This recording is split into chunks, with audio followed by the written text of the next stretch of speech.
look forward to the talk. Thanks, man. Thanks, guys, for having me. BSides sexed up my talk a little bit. They gave me the title "Hacking the Internet of Things," and I really, I think they basically gave me the equivalent of clickbait for talk titles. So it's not quite that sexy, but we'll try to have some fun. So a little bit about who I am. My name's Davison. I'm from Buffalo, New York originally, and I moved here in June. It was a fantastic improvement in my life. I'm a threat analyst at Fish Labs. Lots of cool people over there. Lots of fun, good work, and I mean, Twitter's cool. So hit me up on Twitter at Jason Davison, and we'll get down to business here. So why are we here today? Well, we're here to celebrate information security. No, I'm here to talk about a little bit of research I did in school, and I'm trying to convey a message to the non-standard InfoSec audience. So if you don't work an InfoSec job 40 or 80 hours a week or whatever we work, this kind of talk is targeted a little bit towards you and how you can take your first steps and get started in information security, things like that. So yeah, for those of you maybe in school, for those of you, if you're not in school and you're in InfoSec and you're looking for something fun to do, you know what I mean? Just hack the planet, man. So here's a look at our agenda for the next 30 minutes to an hour. I definitely won't go till time.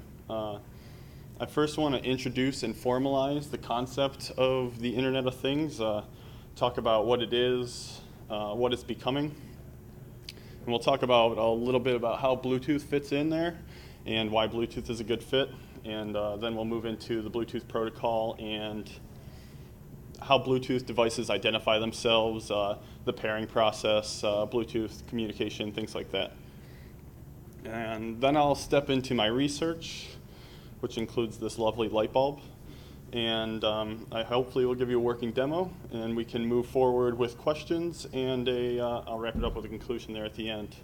Also, I want to get this out there. This is my first presentation, so this is as much a learning experience for me as I hope it is for all of you. So if you have constructive criticism or any criticism really, feel free to share that with me so I can become better at this. So formalizing the Internet of Things, such a flashy word used by the news and other various industries to, well, for clickbait, things like that.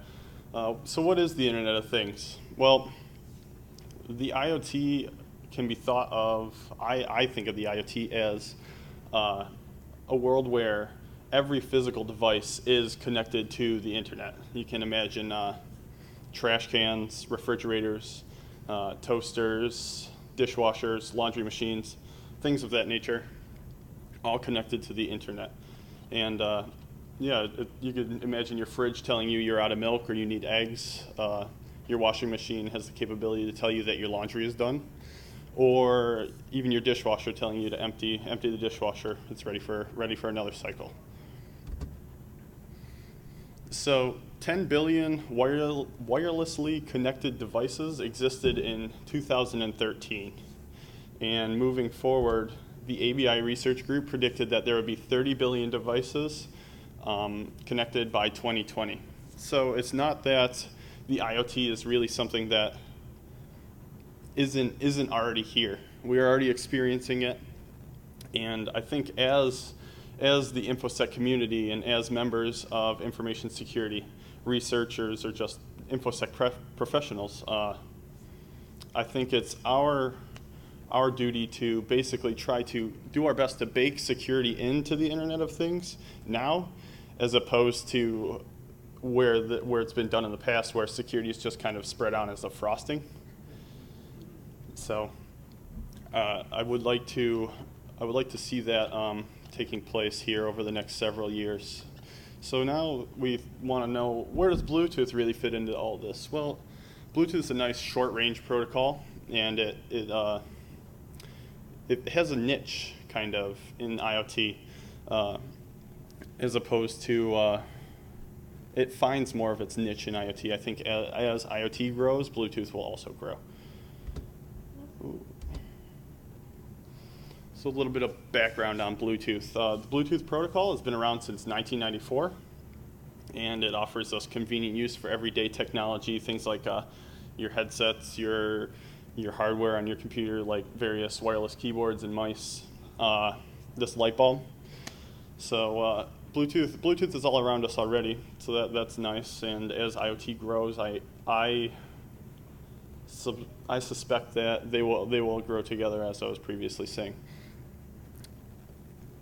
The number of Bluetooth devices currently being shipped, I believe Bluetooth estimates that it'll be 3 billion devices being shipped currently every year, and they suspect by 2019 that there will be 5 billion Bluetooth-capable devices being shipped every year. And this is a pretty trivial point at the bottom, but the more popular something becomes, whether it be a protocol or as the IoT grows, it becomes a higher value target to attackers. So I think, like I said, I'd like to see security being baked in now as opposed to spread on top later, before it's too late. And the people over at Bluetooth do a good job. They take security really seriously, and when they implement a new version kind of the protocol, or they move on, they make sure that they're working it in as well. So Bluetooth networks. Well, how are they structured? So a Bluetooth network basically is you can think of it as a piconet or a personal area network. Traditionally, a piconet consists of one master device, where the master device is the smartest device in the piconet. It can be thought of as the defining device. And here we see there's a master, and it connects to one slave device. This can be represented here by my ability to connect to the light bulb, maybe.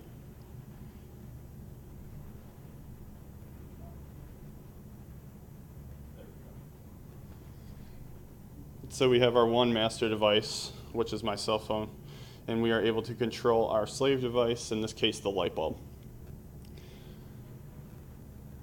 But you can also imagine where we could have multiple devices in a piconet, one to many. So if I had 7 of these, typically one master can connect to up to 7 slave devices. And well, let's be honest, 7 of these would be awesome. Your life would be a non-stop party. So yeah, that's basically how Bluetooth networks are generally structured. So how do Bluetooth devices identify themselves? Well, you can think of a Bluetooth device. It has a unique 48-bit identifier, similar to a MAC address. Basically, it's pretty much the exact same thing, except it's structured a little bit differently. Each Bluetooth address consists of 3 parts, as can be seen in my awesome diagram there. The NAP, the first 2 bytes, is the upper or non-significant address part. My apologies. The next 1 byte is the upper address part, and the last 3 bytes are the lower address part. Now together, the non-significant address part and the upper address part, so the first 3 bytes, make up the manufacturer ID, and the last 3 bytes make up the device ID, which is assigned to the device, unique to the device, assigned by the manufacturer. And that's just that's how Bluetooth devices identify themselves. Moving forward, we'll talk about the pairing process here. So before 2 devices can begin communicating with one another, they must first be paired. And before they can begin pairing, the master device has to be able to discover the slave. And this pairing process is probably not the pairing process that everybody's used to. You're probably used to just a user interaction. Enter the passkey and PIN. This one may be a little bit dated, but you can think of that as user interaction. So that's what generally is needed to start the pairing process. So before they can connect, the master must discover the slave, or they must enter an inquiry phase. When you're in discovery mode, you're basically sending out requests and waiting for other devices to reply to you with the address or with their address, or what gets the pairing process started. And in some cases where Bluetooth devices require a UI, that could be a passkey. I believe it can be anywhere between 4 and 16 digits, and I believe default on most devices is 0000. That's the default passkey to start the pairing process. So here we can kind of see, never are any of the authentication or any of the keys created are never sent in transit.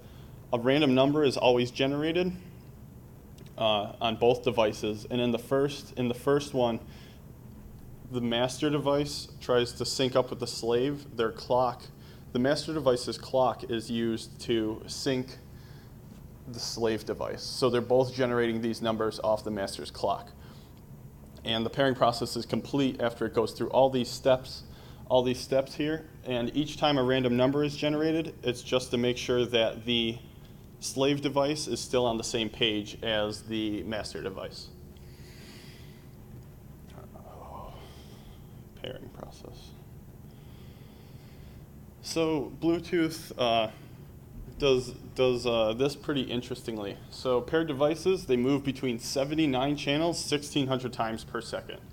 So what Bluetooth device, what the master device does is, once everybody in the PicoNet is synced up using the master device's clock, it'll develop an advanced frequency hopping map where devices can move across channels, and this is generally done to avoid noisy channels. So this is done. The map is created so devices, the communication channel stays open, because Bluetooth operates around 2.44 gigahertz, and 2.4 gigahertz is pretty much the garbage band.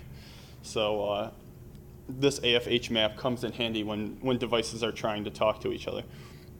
This also makes it really difficult to passively sniff Bluetooth traffic. That is not something that's done trivially. You generally have to get a special dongle to go ahead and try to passively sniff Bluetooth traffic, which I'll talk about here in a little bit. So my research. If anybody wants to take a nap or anything, it's cool. Well, I was approached by my professor at school, and there were 3 devices that we were given. Our research topic was hacking IoT, and I ended up with this Bluetooth light bulb.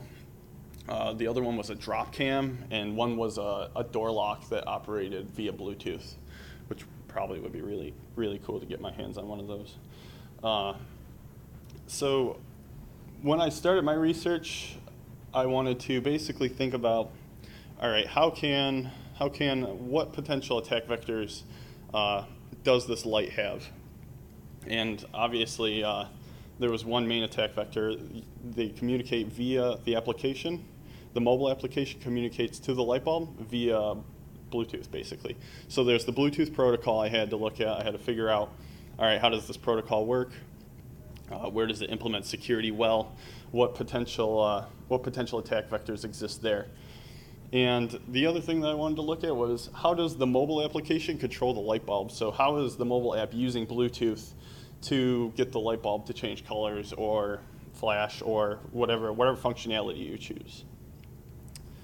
And that I didn't want to attack the mobile application, because at what point does attacking the mobile application become attacking the phone? And then if you have to root the phone, have you really attacked the light bulb? You kind of circumvent just attacking the light bulb through that methodology. So I tried to stay away from that as much as I could. So this fantastic project, Ubertooth 1,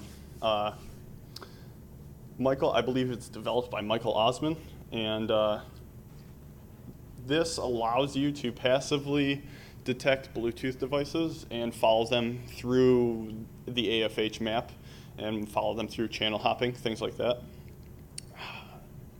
I'm trying to keep this at a little bit of a higher level, but the discovery of the upper address part is what's really difficult with Bluetooth, because you can figure out the LAP. The LAP is transmitted at the beginning of every single packet in plain text. So that's pretty trivial to capture the LAP. The UAP, however, the upper address part, is much more difficult, and it is necessary to be able to figure out the UAP in order to follow a master device and slave devices throughout the AFH map. If anybody wants to talk about that after the fact, I'll be more than happy to give that a go. But I'm doing my best to keep a different message in my talk here.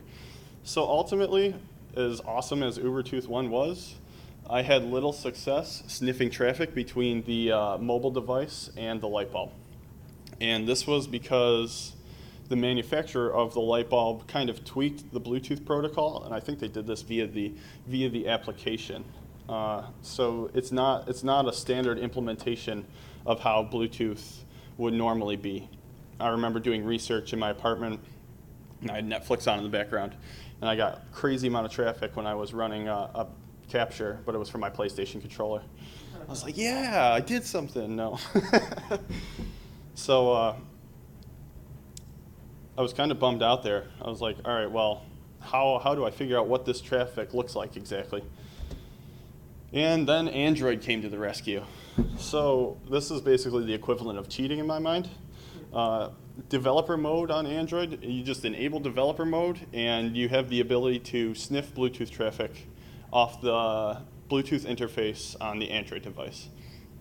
So it was as simple as enabling developer mode, clicking capture Bluetooth traffic, going back to the application, sending commands, kill the traffic capture, and then spit it back, or pull it off the phone actually in this case using ADB, which is a fantastic tool for Android developers, the Android Debug bridge. Just pulled that off the phone, and then I opened the traffic in Wireshark, and I was able to see exactly what was being sent to the light bulb and how the two devices were communicating. So the last piece of the puzzle, well, was using Blues. Blues is the Bluetooth stack for Linux, and there's kind of two pieces to the puzzle here. HCI tool can be thought of as kind of the Swiss Army knife of the Blues package.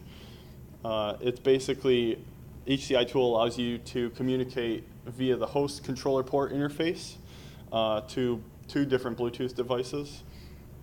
And then there's GAT tool, which stands for Generic Attribute Tool, which basically allows you to utilize terminal. GAT tool is just to use the terminal to use your Bluetooth interface on your Linux machine. So without any more explanation, we'll take a look at, I guess we can look at the Wireshark traffic quick so you guys can understand how easy it actually was. And then we'll make the light flicker a little bit and talk about some ramifications, what could be done with that. All right, we gotta increase that.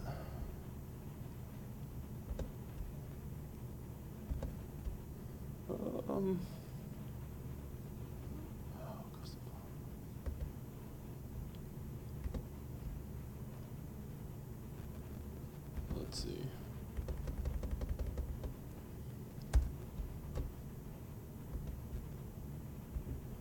All right, that's a little bit better. So, Wireshark, BT, what is it, BT? Cool. All right, and I apologize for this being difficult to see. I'll do my best to explain it. So we can see our local host being our machine, or in this case, actually, this is the Android device, and then our remote host being the light bulb. If we go down here to the Bluetooth attribute protocol, you can see that it uses the right opcode. So we're sending a command to the light bulb. We have a handle. The handle can be thought of as an identifier for which attribute you want to modify. In this case, I assume 2E is basically specifying that we're going to change the color attribute, something of that nature. And then you can specify the value that you're sending to the light bulb. In this case, I believe CC2433 is off. So that's me turning the light bulb off. We'll kill Wireshark here and we'll play with the light bulb a little bit. Uh-oh. All right, so we'll do sudo, actually, yeah, we'll go for it. Sudo HCI tool, LE scan. I can't type and not look.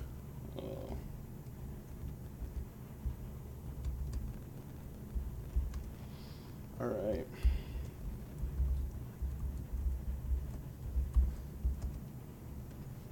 Oh, look at all the Bluetooth devices. So clearly one of them's the light bulb. A couple of other people popping in here. So this is just a basic survey of Bluetooth devices in the room.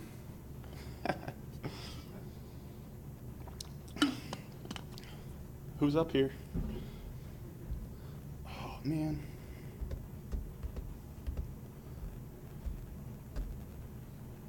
Look at all the devices. All right. So we clearly have our light bulb. Now we're going to utilize GAT tool here to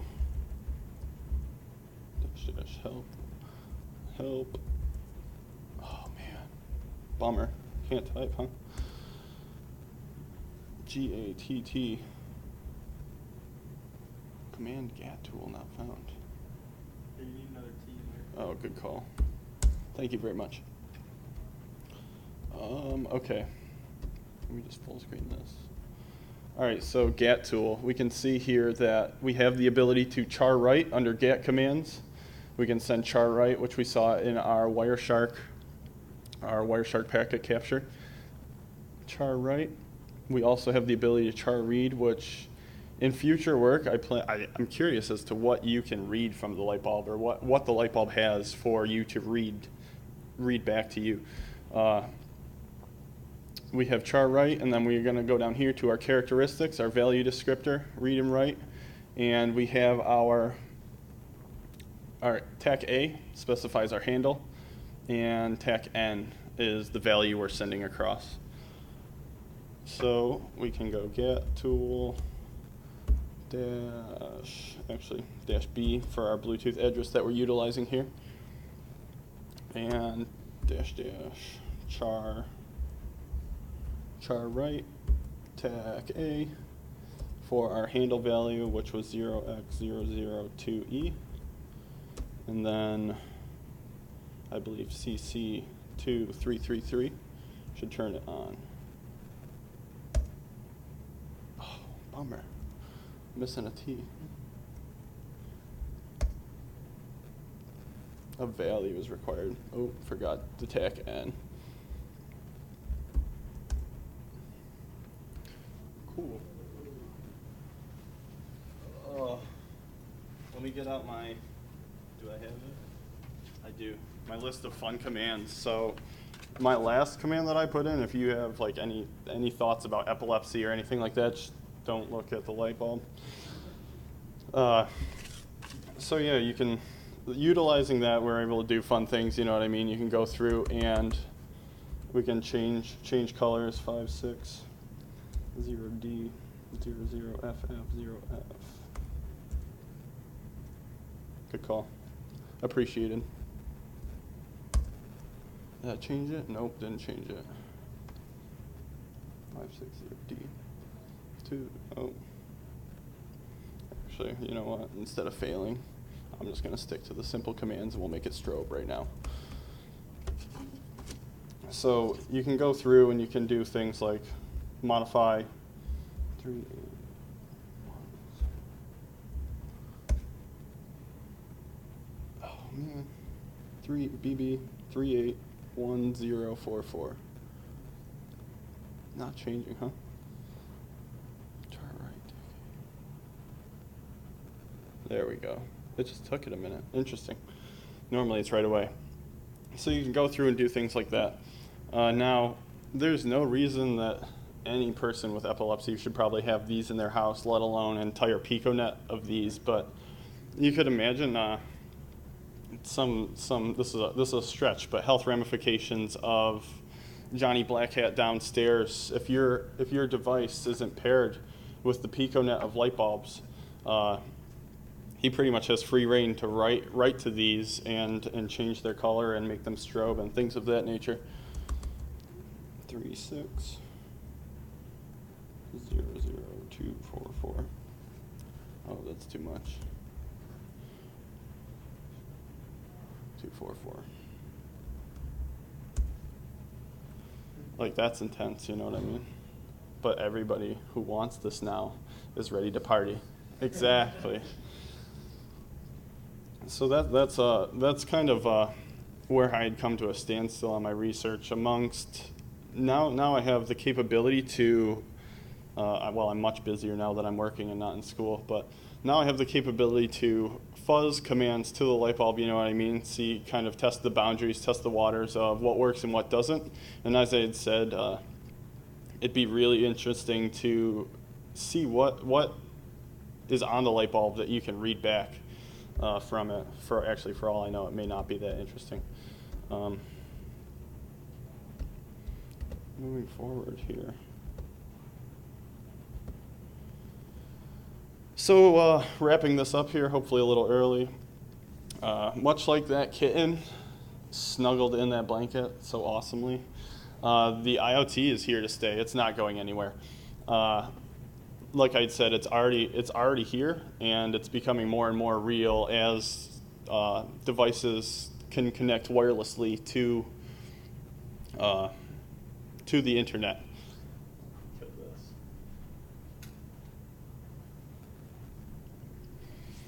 And as I said, our job as members of the information security community is to make sure that how is security being implemented, and is it being implemented the right way? So like I said, go out and do research, and if you find something interesting, report it to the people developing the product, and make sure that there's not a cool 0 day in your fridge or something like that. I don't know. So also, I believe Bluetooth does a good job of implementing security between advanced frequency hopping and encrypted traffic, and requiring user interaction before devices pair with one another. I think they're doing a good job over there on the Bluetooth protocol. And yeah, the Internet of Things is bringing new and exciting attack vectors to our everyday lives. So, to my target audience, go hack something. All these things now exist thanks to Josh. There's Bluetooth paper. Thanks, Josh, for pointing that out. Bluetooth paper, I went on there, I looked, there were Bluetooth pacifiers that monitor the baby's temperature. How fun would that be? You change the temperature that somebody's like, but the baby's 112 degrees. Everybody's freaking out. Toasters, dishwashers, all that cool stuff. Cars, car hacking's been really big. Charlie Miller doing a lot of cool stuff with that. So, yeah, go out and find something that you think is fun to do and fuzz the hell out of it. You know what I mean? Go do some research, and who knows, maybe you'll find something interesting and be able to talk about it, and that'd be it'd be a lot of fun. And I want to give a shout out to a couple people. Thanks to my professor at Fredonia State, where I went to school for. Basically, he was my mentor. He helped me out a lot, pushed me in the right direction in information security and stuff like that, and he gave me the opportunity to take on this project a little bit. That was a lot of fun. So thanks to him. I want to give a shout out to the Charleston BSides staff and everybody here for giving me my first opportunity to talk. That was really cool, and hopefully I didn't blow it up here. And thanks to everybody here for paying attention to me, or trying to, for the last 35 minutes. I really appreciate it, guys. Cool.